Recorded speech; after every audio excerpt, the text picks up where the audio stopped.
Hello, welcome to Watto Talk, where we talk about Watto and various other subjects. I am one of your hosts, eSoldier001. I may not be in the army, but gosh dang it, that will not stop me from bragging about it on Facebook. I am the other host. I am Zinc101.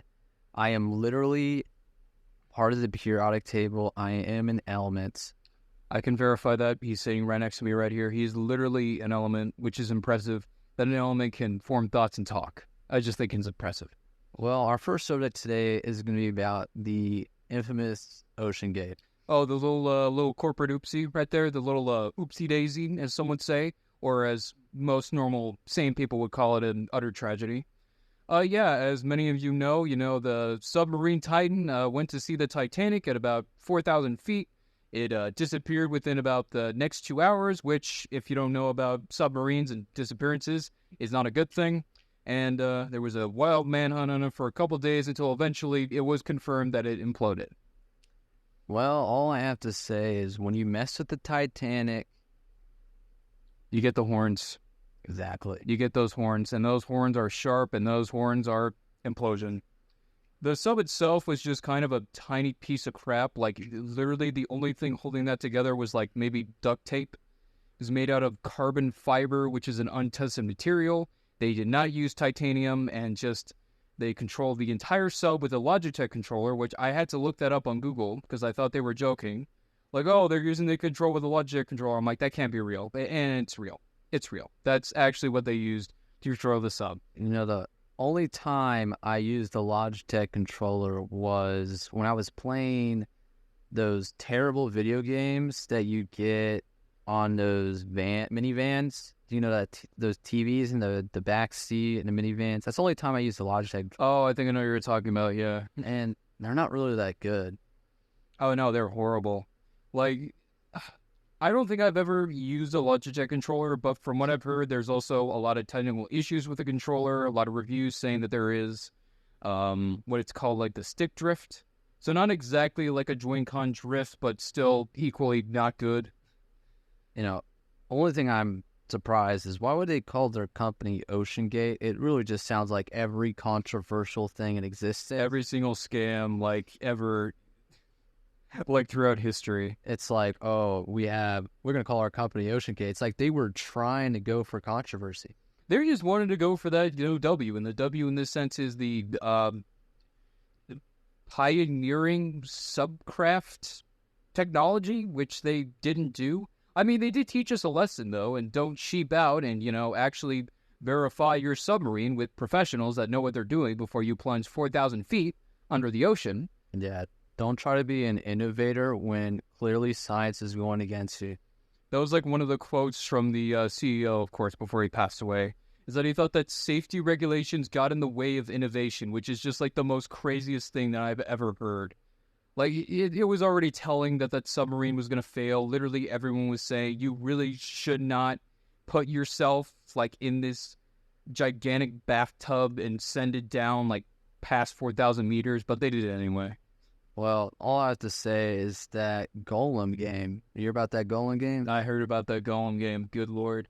When I first saw the trailer, which, by the way, the trailer looks better than the actual game, I thought, you know what? This looks possibly interesting. Like, that's the best way I can describe it, the first trailer. It looks interesting. It didn't look like complete trash until the official gameplay trailer released. Yeah, I saw a screenshot of Gollum, and I was like, man, these 2003 games that came out look way much better on the PS2. I feel like saying this game looks like it came out for the PS3 is an insult to actual PS3 games. Like, Uncharted 3 looks 10 times better than the Gollum video game in 2023. Yeah, literally, WWE 12 looks better, and WWE 12 didn't have great graphics. What was that new WWE game that came out that was awful? I think WWE... I would think it's WWE 2K20. 2K20, yes, that game looks horrible. But even then, that game probably functions better than Gollum. There is actual, like, I think near the ending level, where it's like you're in the kingdom. I can't believe I'm forgetting the name of it. I'm just going to say, for reference, the Elven Kingdom, one of the many Elven Kingdoms, because there's 5 million Elven Kingdoms in the Lord of the Rings. There's a glitch where when you get up to the waterfall, there's like a little entrance that's supposed to trigger a cutscene. You can just legitimately break that and never see the next level. You'll have to just restart, like, from the very beginning. Like, it's just played with so many issues. And the most hilarious thing is it's like $70. If you count the DLC with the standard edition, it's going to be about $77. Well, all I have to say is that that's not really a good game. But you know what is good? Watto. Watto is just, if he was a video game, he'd be the best video game. Yeah, unfortunately, he only showed up in like 2 games. Did he? No, wait, he showed up in the Lego games, right? Yeah, he was in the Lego games. He was also in Star Wars Episode 1 Racer, Star Wars Episode 1 Racer Revenge. He was in Rest Revenge, and He actually was in Racer Revenge. I think he's a playable character. dang, that's pretty cool, man. Well, Watto's a very cool guy. He's very epic. Disney should make some movies and TV series, animation TV series, video games, mobile games, just based off of Watto. Just make some soap based off Watto. Make it essence of Watto, if you will. They need to make another life-size Watto statue like they did with the Pepsi. Unironically, they need to bulldoze that Walt Disney statue and just put in Watto instead. And you just say that he's the founder of Disney, because Watto is the soul of Disney. He's a disgusting, obese. Well, I wouldn't say obese. He's plump, like Santa Claus. No, he's not obese. He's not obese. He's plump. And he's very wise, though, too, because he hits you with those philosophical kind of bulletin points of, I'm a Tridarian, my tricks don't work on me, only money.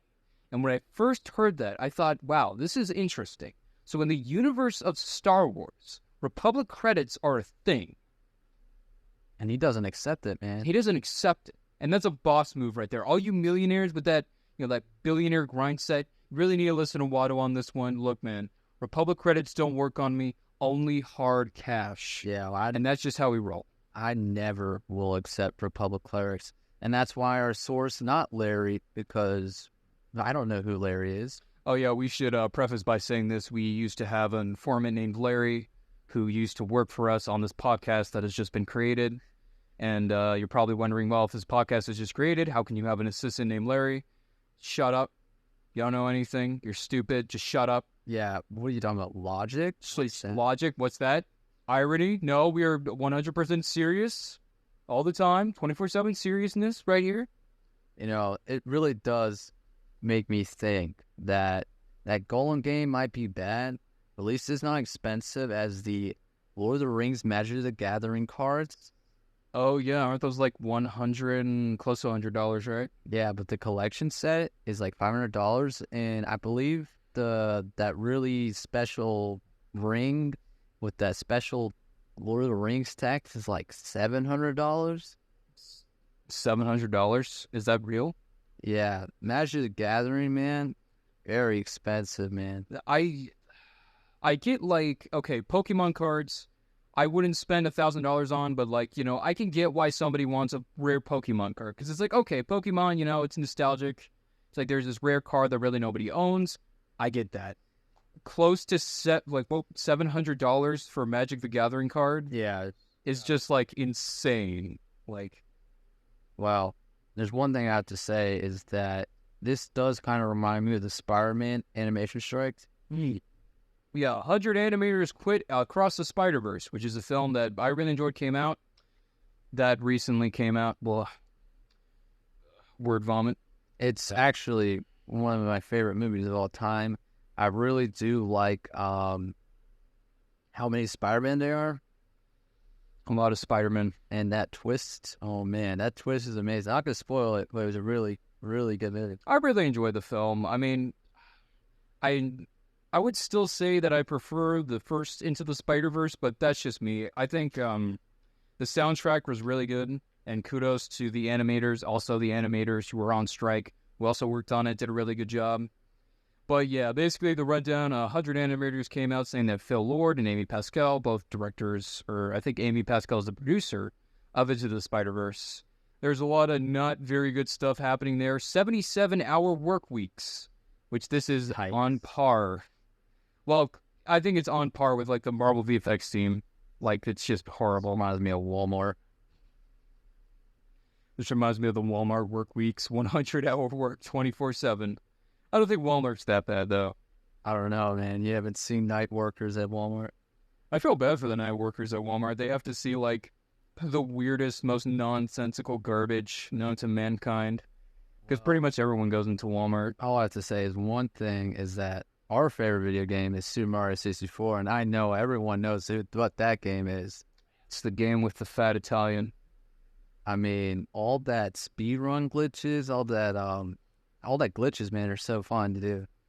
You gotta admit, dude, there's been some controversy. There's been some hot-button Mario 64 issues, like the infamous blindfold run scandal. Anyways, what we're talking about is that you really can't blindfold a Super Mario 64 run. It's not Pokemon. No. Like, I'm sure it could be achieved. You can beat the game blindfolded, potentially. But, like, speedrun perfectly, no. You would have to memorize, like, every single route in the game and know it by hand. Yeah, that's going to be hard. It's, like, almost impossible. There's some levels that it's really hard to tell where you're going if you're blindfolded. Like, imagine trying to do shifting sandland blindfolded. I'll be fun. And try to do the slide levels. Oh, yeah, that would be an experience to be sure. And facing the penguin, oh my goodness. That would take way too much effort. You know, it really does say that when they were making 3D All-Stars, I don't know why they got rid of the BLJ because it's basically the best thing of all time. Yeah, they patched out like all the fun speedrunning tricks, which wouldn't be a problem, but it's like they didn't give the players the option of having that mode. Like, you could have just done it where it's like, okay, here's the original Mario 64, but here's the new patched Mario 64. Like, that's like a small thing that they could have done.